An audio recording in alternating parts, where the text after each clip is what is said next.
This channel does not promote any violent, harmful, or illegal activities. All content provided by this channel is meant for an educational purpose only. একজন সুপারকে তার থেকে অনেক ডিমোশনের একটা পোস্টে পাঠানো হবে। যেহেতু সেবাশ্রয়ে সাহায্য করেন তাই না, অভিষেক ব্যানার্জি ঢুকেছিলেন তার চেম্বারে, তিনি চেয়ার ছেড়ে উঠে দাঁড়াননি, এই ছিল তার অপরাধ। ভাবুন যে কোন নোবেল লরিয়েট এসছে যার জন্য একজন সুপার যদি চেয়ার ছেড়ে উঠতে দেরি করে বা ভুলে যায়, তার জন্য তাকে এই ধরনের শাস্তি দেওয়া হচ্ছে। বাংলাটাকে এরা কোন জায়গায় নিয়ে যাচ্ছে? এরা একদম রাজতন্ত্র প্রতিষ্ঠা করছে, যে ব্যানার্জি পরিবারের রাজতন্ত্র, যে রাজতন্ত্র বংশ পরম্পরায় অভিষেক ব্যানার্জি এবং তারপরে তার সন্তানরা এইভাবে রাজা থাকবে, এই ব্যবস্থা করার চেষ্টা করছে।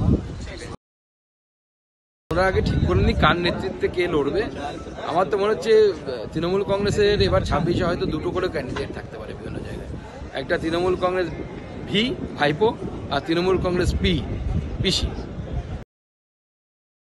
রাজসাক্ষী হন, তাহলে ছাড়া পেয়ে যাবেন, আর আসল চোরের নামটা বলে লাজায় লাজায় যুদ্ধ হয় উলু খাগড়ার পাঞ্জে, সেরকম যারা মাল কামানো তারা মালটা কামিয়ে নিল, আপনার নিচুতলার যারা লোক তারা বেঁচে গেল। আমি তো বলবো পার্থবাবুকেও রাজসাক্ষী হয়ে যাওয়ার জন্য উনি যদি সেই মক্ষী রানীর নামটা বলে দেন, তাহলে পরে এই কাজটা হয়ে যাবে।